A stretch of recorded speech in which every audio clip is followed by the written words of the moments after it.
What is inequality?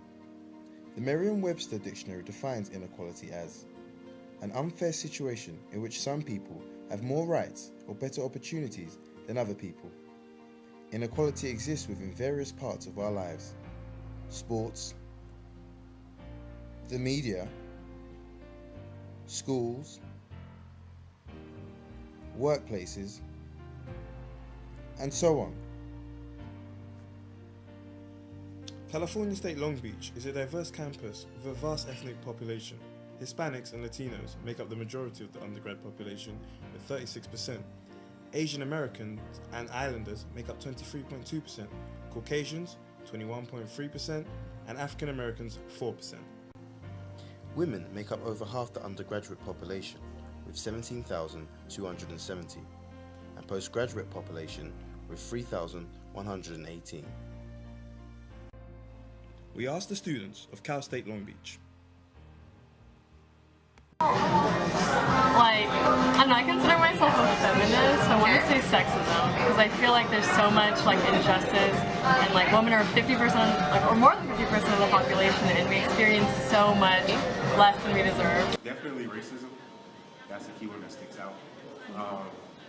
Because I feel like even though it's not really defined anymore, maybe not through legislation, we definitely see different divides based off of race and ethnicities in our school system, whether it comes from elementary or high school, and even to the college level to a certain extent. Well, it's an everyday thing. I go through it, he goes through it, any race goes through it, so it's important to just be on top of that every day, because people go through it every day. It's a harsh topic, it's sensitive.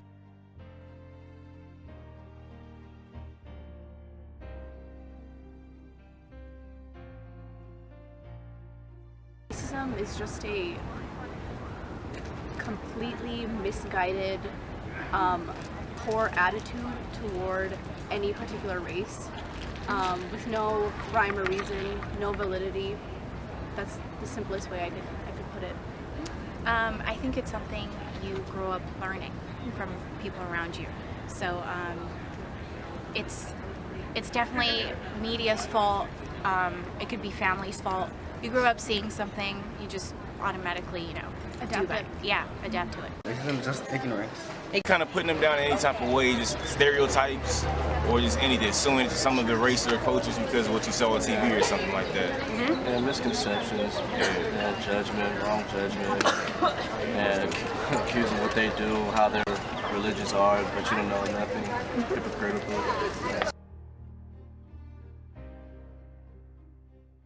Sexism to me is just inequality in any sense that's completely unwarranted, or any discrimination really that shouldn't really be present. This past summer before I came to college, because I'm in first year, I was sexually assaulted by somebody that lived in my house. So that was the craziest thing to me, and after that happened, the way that people treated me when I told them what happened, a lot of people would say well, what were you wearing, or what did you do, as if it was my fault. And that was something that really stuck with me, and from there gender studies became really interesting to me, because I was thinking to myself how could anyone try to put that on me, But it's a lot of things, and just knowing that women get paid way less than men on average, things like that, it's just completely crazy. They don't know where I'm from, so they tend to carry in a certain area. Doesn't matter where I'm going at. It either be in the airport or as the educational system. When whatever we're talking about, I'm being looked at well. They asked me, so the topic could be anything about Middle East, anything like that. They told me, so what do you think? I've definitely experienced racism growing up in middle school, high school. Not really in college, but I've definitely experienced it, experiencing those stereotypes. You're a Muslim, why aren't you a hijabi? You're a hijabi, why aren't you married? Just stuff like that, and people don't really know what they're talking about. It's just what they And know. just recently, somebody from down my hall wrote nigger on somebody's door for no reason. So it's people just hate a race for no reason whatsoever. I don't even know the reason what he did it, but it's kind of sad to see it in schools. We grown now. I don't want to see it while I'm, What sticks out to me is definitely in high school. Back when I was in high school, I had a friend who, while applying for colleges, he applied for a couple of UCs and actually for Berkeley as well.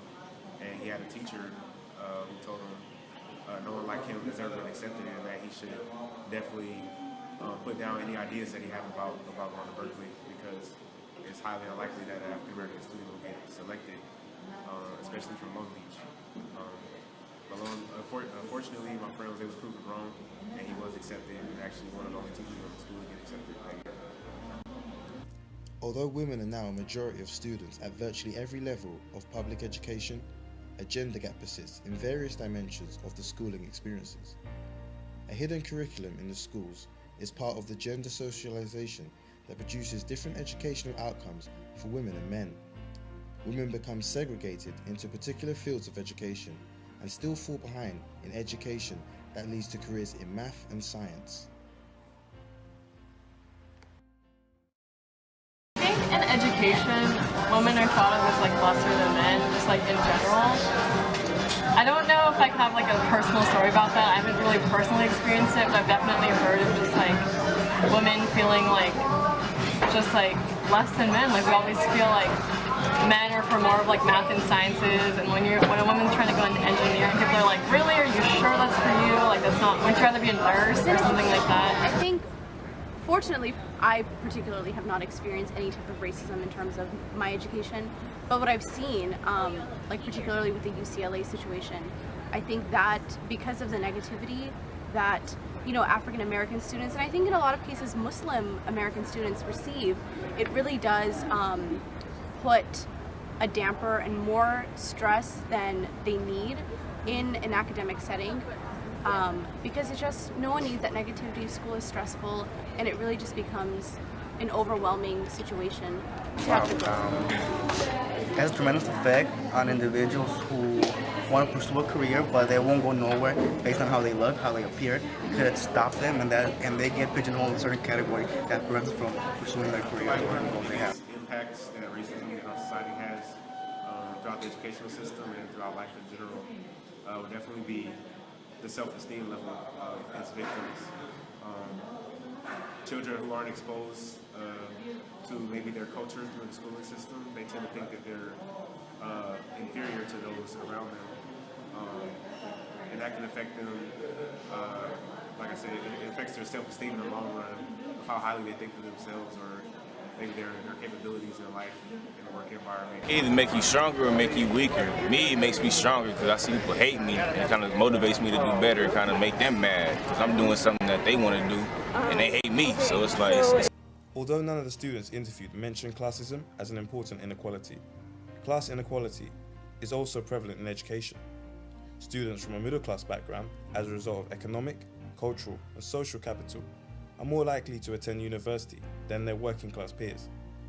People of lower classes have less money and power, so therefore may attend poorly funded schools and live in areas of high social disorganization prone to crime, which as a result impacts their educational achievements.